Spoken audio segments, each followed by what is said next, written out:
In this video, we'll focus on just solving the title. It's the only item that still doesn't respond correctly, so that means that we probably forget something or have a small bug in there.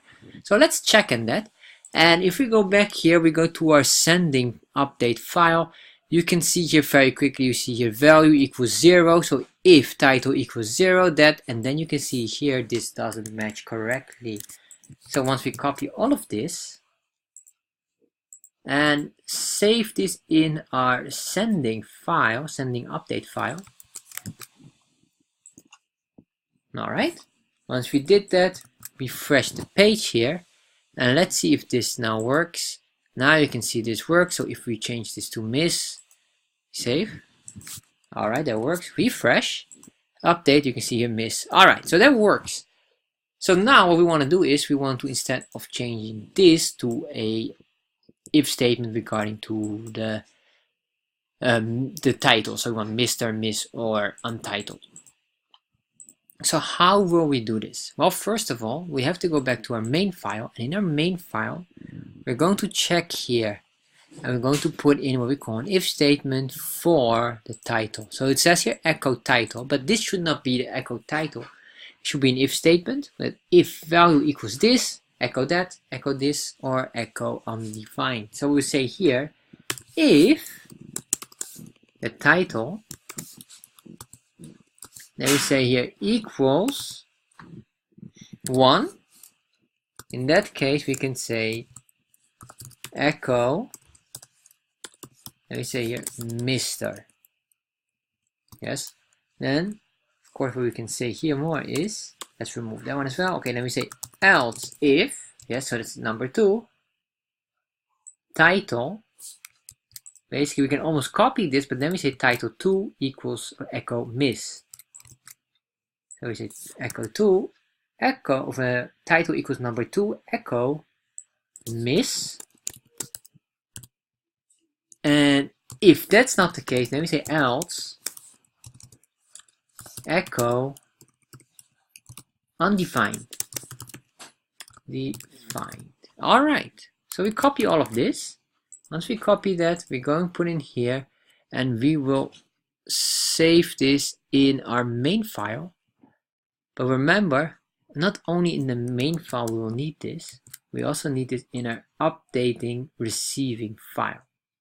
Alright, so we save this, let's refresh, you will see now it will work. Alright, that works, but if we will update, for example, this, what happens then? It jumps back. And the reason why it jumps back is very simple, because there is a formula for this, so we need to make sure that that formula is also reflecting in the receiving update file. So what we can do is we can just copy this part.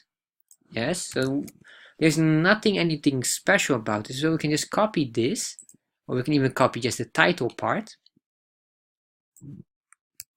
And that if statement we need to do also in our receiving update file. So we say here, then we look for the title value. We can even remove this row successfully updated, because this is not necessary anymore. Everything works. We're already convinced that it all works.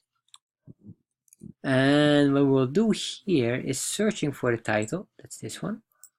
We just paste this in here, and we remove this small dot there. Let's save this.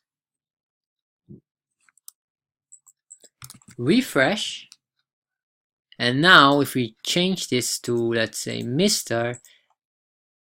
Alright, so there you are. So Mr. John, refresh again, and you see also Mr. John. So this works. And now maybe you say, well, this is all nice, but what about this option here? We're going to select undefined, because you should not be able to select this. It doesn't make any sense as this to have this option. You're right. Let's look at that. And basically for that one, it's just only one small item you have to adjust. Let's go back to our update option here. We need to search here for undefined. Yes. This one, select it. Yes. Basically here, what we can do here is the following. We don't even have to use here an if statement. Yes.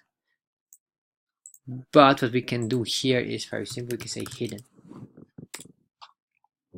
So this is a command, an HTML command, that basically hides this value. So let's see if that works. Click here, undefined. So right now it is undefined because we saved that, but if you click here, it will select it, but then you see these options here. So let's save this and refresh again. It's Mr. Select Mr. And as you can see as well, you cannot select undefined anymore. And that's basically it for fine-tuning it. So this is really how you can play around with AJAX, doing a lot of things with AJAX. We're going to insert and update data, which is the most important one. And this is really a basic part, but you will understand with this if you would update user information, a booking information, or registration details. All these things works very similar to this. And that's basically it. So I hope you like this entire AJAX series, and it will enlighten you more in how you can work with AJAX. And if you like this and you want to explore even more options, check out the Chart.js course, because I have a Chart.js course in the description. Just check out the link. In there you can learn more about how to use Chart.js and to make like a dynamic dashboard, which is really, really fascinating.